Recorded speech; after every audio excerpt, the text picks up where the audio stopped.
All right, Larry Kruger here from the Pig and a Pickle Krug Show with a little 49er video as we look at who Dane Bruglar has the 49ers taking in his latest mock draft.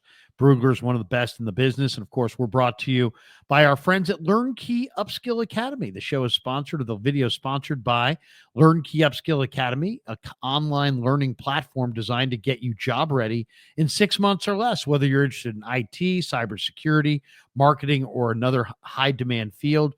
They offer over 30 certification programs to help you take that next step in your career. So we definitely want to see our audience thrive, and LearnKey's Upskill Academy has been in business for 37 years. They've got over 200,000 students that they're currently working with. Over 100 graduates are placed into brand new, well-paying jobs each and every year. They do fantastic stuff, and the link is in the description. Thanks to LearnKey for being a proud sponsor of the Krug Show. And check that out if that's something that you can use and benefit from. Check it out. I think you're going to be really, really excited that you did. All right, let's share the screen and talk a little bit about Dane Bruglar. That's right, Dane Bruglar is, really, I think he's got the best draft guide.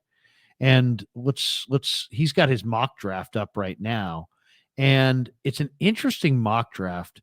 Let's just run down the top here. He's got Cam Ward. He's got the New York Giants with the first pick in the draft, trading up for Cam Ward. And I actually think that's going to happen. I really do. I think the top of the draft is going to go almost exactly like this. I think Cam Ward is going to go number 1 to the New York Giants on a trade up. I think Abdul Carter is going to go number 2 to the Browns. I think the Browns are going to trade Myles Garrett and replace him with Abdul Carter up front. I think the Titans are going to go with Travis Hunter with that third pick. He's the best player in the draft. He's the number 1 corner. He's the number 1 wide receiver. He's a legit two-way player on the perimeter. We haven't seen that really ever. So at this level, with this kind of talent, Travis Hunter's just a tremendous athlete. The big surprise is that the combine star, Armand Membu from the University of Missouri, who a lot of people said, oh, he's too short to play offensive tackle. But, man, he tested like a monster. And the film is really good. And they've got Brugler's got the Patriots taking him at number 4 overall, which would really rock things and shake things up, because Will Campbell's thought to be the number 1 offensive lineman in this draft, but he's got 32-inch arms. And so he may fall behind Membu, who's got longer arms and is an incredible athlete and had a 4.9 140 at 330 plus pounds. Now, Brugler's got Campbell falling just 1 pick to Jacksonville with the 5th pick overall.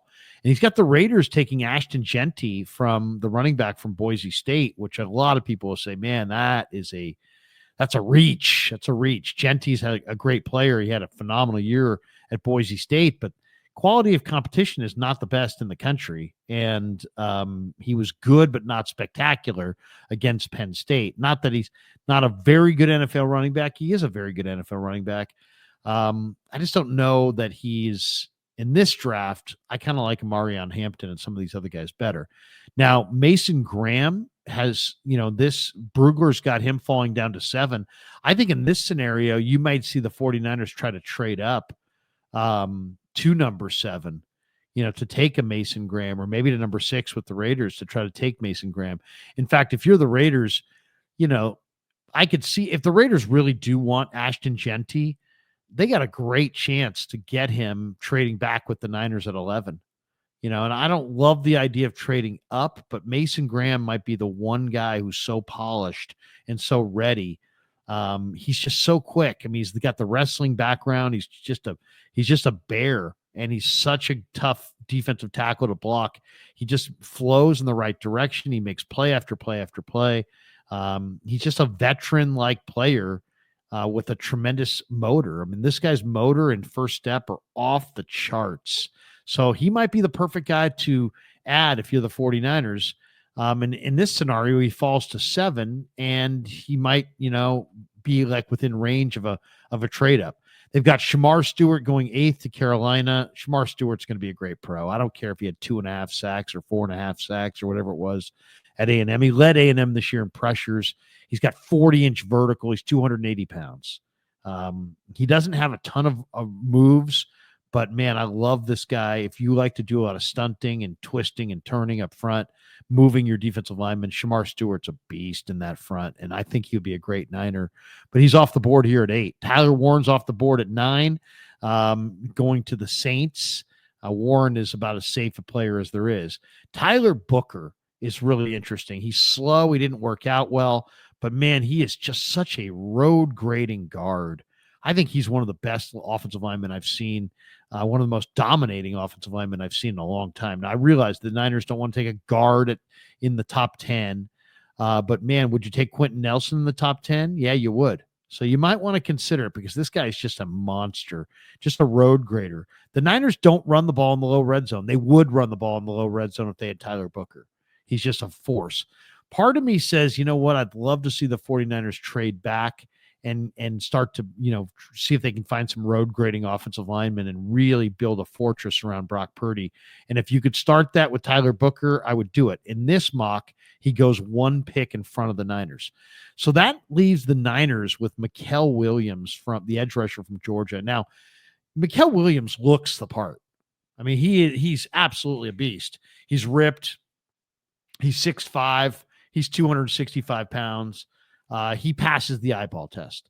He's not even the best edge rusher on Georgia. Jalon Walker is the better edge rusher. Jalon Walker is the better. I think he's the better player across the board. And they have Jalon Walker falling down to 15. Now, they have Dallas taking Teteroa McMillan. They have the Niners passing on the number 1 receiver. He seems a little young.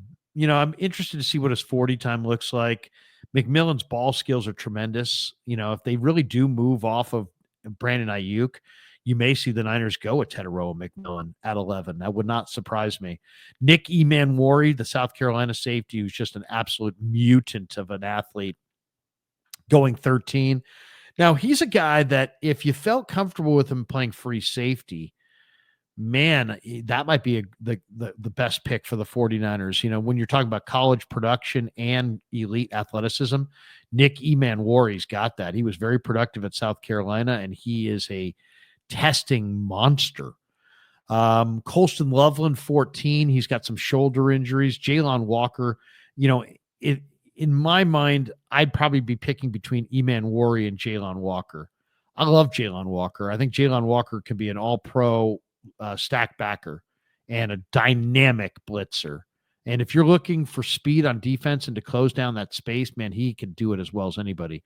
Donovan Izaruaku from Boston College, long arms, 250 pounds, dominated at the combine. This is another guy. I mean, it's like you're going to tell me the Niners are going to go edge rusher and they're going to pass on Jalon Walker and Izaruaku to take, Mikael Williams. I don't know. To me, that's not the way I would play my hand. You look at some of these other picks down here. Will Johnson, tremendous corner. He falls all the way to 17. Jihad Campbell. The Seahawks have Tyrese Knight, and they changed out their inside linebackers. Campbell, I think, is one of the safest players in the draft. Productive as hell, tested incredible, great player for Alabama. So that would be a great pick for John Schneider at 18. Mike Green, they say, goes to Tampa at 19, edge rusher. A lot of talent there, 250 pounds.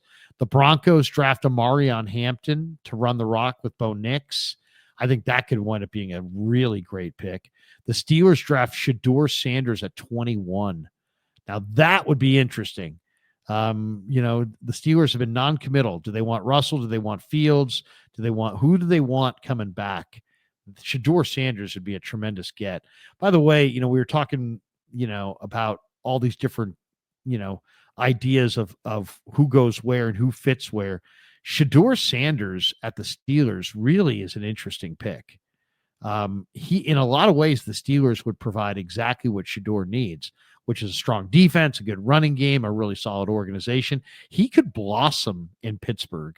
I think he's a bust if he goes to some weak organization, losing organization at the top of the draft. But if he can drop all the way down to 21 and go to Pittsburgh, you may see Shedeur Sanders' traits really emerge.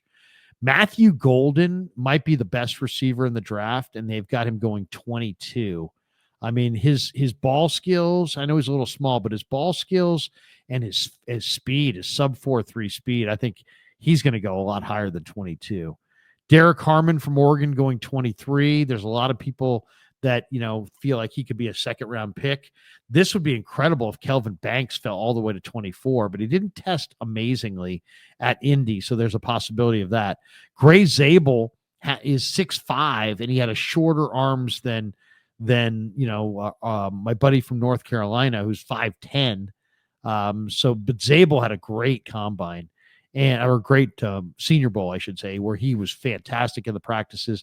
Is he a guard? Is he a tackle? I mean, he was a tackle in college. I think he's a center. I think at the next level, he projects as a center. The Rams would get Emeka Egbuka at 26. So if you look at this mock, I kind of think what the Niners ought to do, they should not take Mikael Williams at 11. They should trade down from 11 into this area between 20, let's call it 20 and 30. Because, really it's between 25 and 32, but I would say 20 to 30. Why? Because I think you got some truly great players down here at the bottom. Jahdae Barron from Texas, I think, is, Thorpe Award winner, great player. I see a lot of Brian Branch and Barron. 27th overall to Baltimore. I mean, that would be such a great Baltimore pick if they got Jahdae Barron at 27. I think he could be a tremendous 49er. Kenneth Grant at 28 going to the Lions. I love Kenneth Grant. I think Kenneth Grant could be exactly the kind of big body defensive tackle that could be the real key to the 49er defense. Josh Simmons from Ohio State falling all the way to 29. What a great steal that is. Maxwell Harrison, the corner from Kentucky, big, strong, fast, going 30th to Buffalo. I would love to see him for the Niners. And then Walter Nolan. Walter Nolan going dead last, going to the Philadelphia Eagles at 32. So to me, if you could trade into this range and have your pick of Barron, Grant, Simmons, Hairston, and Walter Nolan, I think that's the way I would go. And I love Walter Nolan. He's a Niner fan. He loved Willis and Bowman. But to me, it's a choice between Jahdae Barron and Kenneth Grant. Kenneth Grant's so big, so fast. I think he would keep bodies off those second-level defenders, and I think he would enable the 49ers to take an investment into some smaller, faster linebackers, later in the draft, mid-rounds. I think that's where I think the 49ers can really make hay, is if they can target the right inside linebackers. There's 4 or 5 of them. They're so gifted, so fast, so instinctive, and are going to make a huge impact on whatever defense they go to, and the Niners would be wise to get a couple of them. But yeah, if you could trade back into the early 20s and be choosing between Jahdae Barron, Kenneth Grant, Josh Simmons, Maxwell Hairston, Walter Nolan, I think that's what I want to do if I'm the 49ers. I want an extra second or third round pick, preferably both. And if you trade from 11, maybe even a couple times, and you get down to 21, 22, 23, and you start your draft with a Jahdae Barron, I think he's a Pro Bowl player in the NFL for sure, maybe an All-Pro player. So very interesting mock draft for Dane Bruglar, and probably the most interesting name in it is the fact that you've got Kelvin Banks, who a lot of people thought was going to be a top 10 pick, falling all the way to 24, and you have Armand Membu, who people had in the 20s, going number 4 overall. So very, very interesting. In this scenario, the Giants get Cam Ward. It's a 2-quarterback first round. He does not have Jackson Dart going in the first round. I thought that was interesting. And once again, I mean, if you wind up with a pick in the late 20s and you get Jahdae Barron or Kenneth Grant or Maxwell Hairston or Walter Nolan, as far as I'm concerned, you're one of the major winners of the draft, and that's what I would try to do if I were the 49ers. So good effort by Bruglar, and it's always interesting to see as you get closer. We have all the post-combine measurements. We got that constant backdrop to compare the players to one another.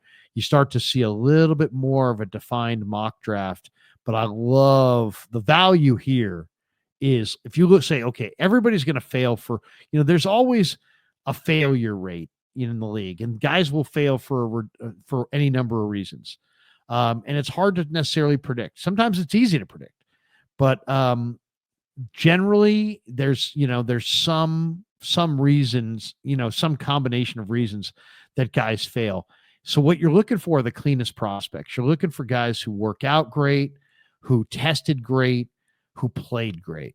And if you played great, you tested great, you worked out great, as far as I'm concerned, you checked all the boxes. Jahdae Barron and Kenneth Grant, Maxwell Harrison and Walter Nolan, pretty much all those guys fit that description.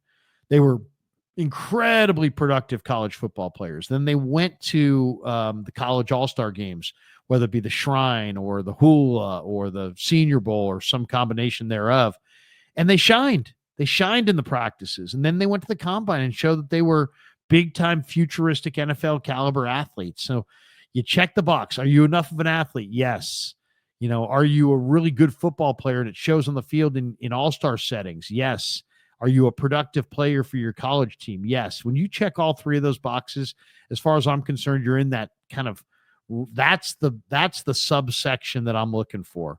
And in the first round, Barron, Grant, Simmons, Hairston, Nolan, they all fit that bill, and they go in this mock from 27 to 32. So I would say if you're the 49ers, you're at 11, trade back to 15, trade back again to 18, trade back again to 22, start your draft at 22 with Jahdae Barron or Kenneth Grant, and I think you're going to be just fine, and glad that you did.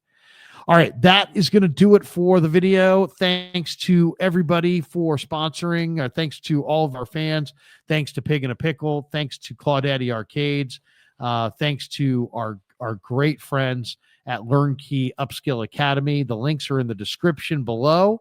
And thanks to all of you guys for supporting The Krug Show. And of course, we always love looking at some of the mock drafts, but Dane Bruglar's is the very, very best. And thanks to Dane for letting us use his mock draft. And thanks to all of you guys for supporting The Krug Show on YouTube.